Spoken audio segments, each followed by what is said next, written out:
నవాబ్పేటలో అతి దారుణంగా కేవలం ఆధిపత్యం అన్నది చాటడం కోసం ఒక పథకం ప్రకారం అక్కడ కర్రలతో అతి దారుణంగా దాదాపుగా 20 మంది కలిసి కర్రలతో అతి పాశవికంగా కొడుతూ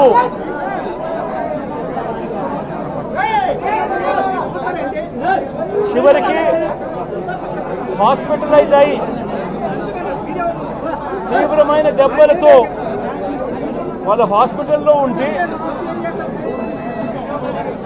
ఏం సాధిస్తా ఉన్నారు చంద్రబాబు నాయుడు గారిని అడుగుతా ఉన్నాను. మీరు చేసే ఈ కిరాతకాలు, ఈ దారుణాలు వాళ్ళ ప్రజలేమన్నా భయపడతారనుకుంటున్నారా? ఎవరు భయపడరు. ఇది ఇంకా కోపంగా మారుతుంది. ఇది ఇంకా కోపంగా మారి చంద్రబాబు నాయుడు గారిని, తెలుగుదేశం పార్టీని రెండింటినీ కూడా బంగాళాఖాతంలో కలిపే పరిస్థితులు కూడా దారితీస్తాయి. మామూలుగా కొత్త ప్రభుత్వం వస్తే ఆ ప్రభుత్వం మీద వ్యతిరేకత రావడానికి కాస్త కూస్త టైం పడుతుంది. కానీ మొట్టమొదటిసారిగా చూస్తూ ఉన్నాం చంద్రబాబు నాయుడు గారి మీద వ్యతిరేకత అన్నది చాలా ఫాస్ట్గా పెరిగిపోతూ ఉంది. నిజంగా ముఖ్యమంత్రిగా ఉన్న వ్యక్తి గవర్నెన్స్ మీద ఫోకస్ పెట్టాల్సింది పోయి ఏం చేస్తూ ఉన్నాడు అన్నది ఒక్కసారి తనను తాను ప్రశ్నించుకోవాలి అని అడుగుతా ఉన్నా. ఈరోజు రైతులకు సంబంధించి వ్యవసాయం పూర్తిగా ముమ్మరంగా సాగుతూ ఉన్న పరిస్థితుల్లో రైతులకు తాను హామీ ఇచ్చిన మేనిఫెస్టోలో తాను చెప్పిన హామీ రైతులకు 20,000 రూపాయలు పెట్టుబడి సహాయంగా ఇస్తానని చెప్పి రైతులకు ఎగరగొట్టేశాడు. ఇవ్వాల్సిన రైతు భరోసా సొమ్మును కూడా ఇవ్వకుండా, ఎక్కువ చేసి ఇస్తానన్న రైతు భరోసా సొమ్మును కూడా ఇవ్వకుండా రైతులకు మోసం చేశాడు. పిల్లలు బడులకు పోతా ఉన్నారు. ఎంతమంది పిల్లలు బడులకు పోతా ఉన్నారు అన్నది అందరికీ తెలిసిన లెక్కలే. ప్రతి సచివాలయంలోనూ ఎంప్లాయీస్ ఉన్నారు, మండల ఎడ్యుకేషన్ ఆఫీసర్లు ఉన్నారు.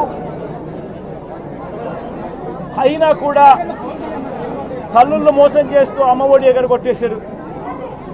ప్రతి పిల్లాడికి ఇస్తాను అని ఎన్నికలప్పుడు చెప్పిన హామీ నీకు 15,000, నీకు 15,000, నీకు 15,000, నీకు 15,000 అని చెప్పి ఆ ప్రతి పిల్లాడిని చూపించి ఇస్తాము అని చెప్పి ఆ పిల్లలను మోసం చేశారు.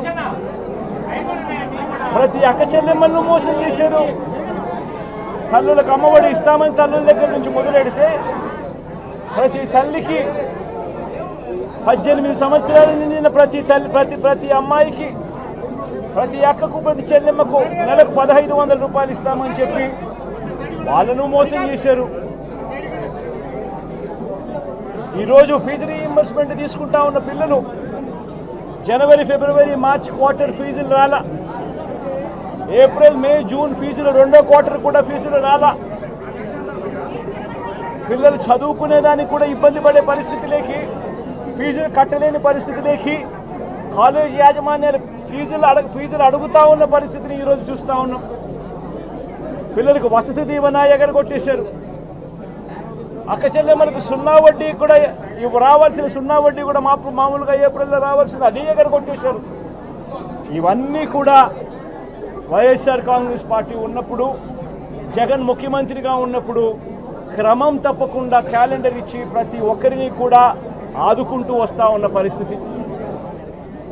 అమ్మఒడి అయితేనేమి, రైతు భరోసా అయితేనేమి, విద్యా దీవెన అయితేనేమి, వసతి దీవెన అయితేనేమి, 0 వడ్డీ అయితేనేమి, మత్స్యకాల భరోసా అయితేనేమి, ఇవన్నీ కూడా ప్రజలు మాకెందుకు ఇంకా ఇవ్వలేదు అని చెప్పి ప్రజలు అడుగుతూ ఉన్నారు.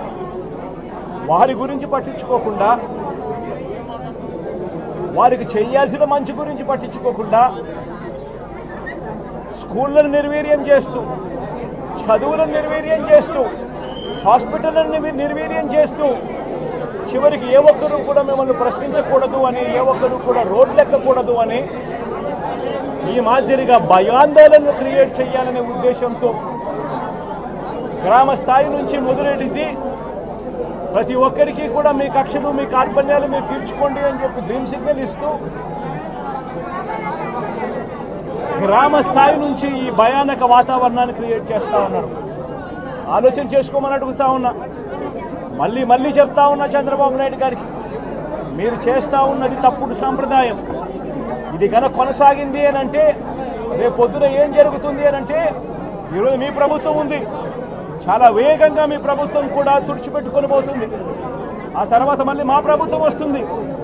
ఆ తప్పుడు మా ప్రభుత్వం వచ్చినప్పుడు కార్యకర్తలు నేను వద్దు అని చెప్పినా కూడా వినకుండా ఆ కార్యకర్తలు చంద్రబాబు నాయుడు గారి తెలుగుదేశం పార్టీ వాళ్ళందరికీ కూడా బుద్ధి చెప్పే పరిస్థితి కూడా చంద్రబాబు నాయుడు గారు బీజం వేస్తూ ఉన్నారు ఈరోజు.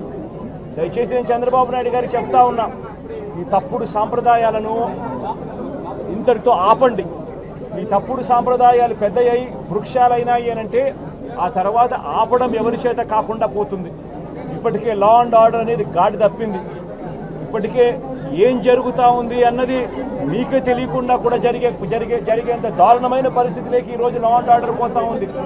ఒక వైఎస్ఆర్సీపీ కార్యకర్తలే కాదు, వైఎస్ఆర్సీపీని అభిమానించే వాళ్ళే కాదు, చివరికి మహిళల మీద కూడా అగత్యాలు పెరిగిపోయినాయి, చిన్నపిల్లల మీద కూడా అగత్యాలు పెరిగిపోయినాయి.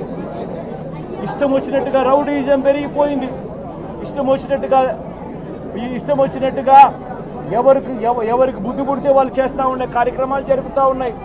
లా అండ్ ఆర్డర్ పూర్తిగా గాడి తప్పిన పరిస్థితులు కనిపిస్తూ ఉన్నాయి. ఇప్పటికైనా చెప్తా ఉన్నాను, హెచ్చరిస్తూ ఉన్నాం, మరొక్కసారి కూడా చెప్తా ఉన్నాం.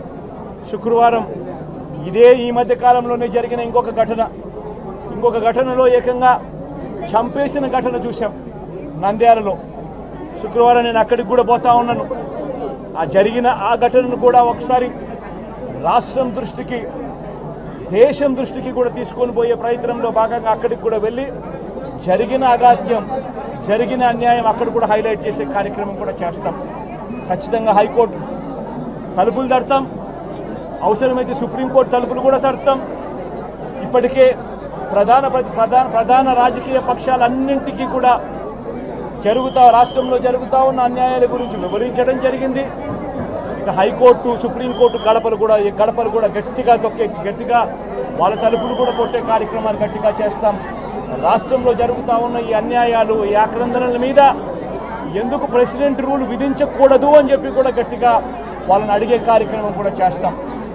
గవర్నర్ గారిని కూడా ఈ విషయంలో కలగజేసుకోవాల్సిన అవసరం ఉంది అని చెప్పి కూడా గవర్నర్ గారిని కూడా ఈ సందర్భంగా విన్నపిస్తూ ఉన్నాం.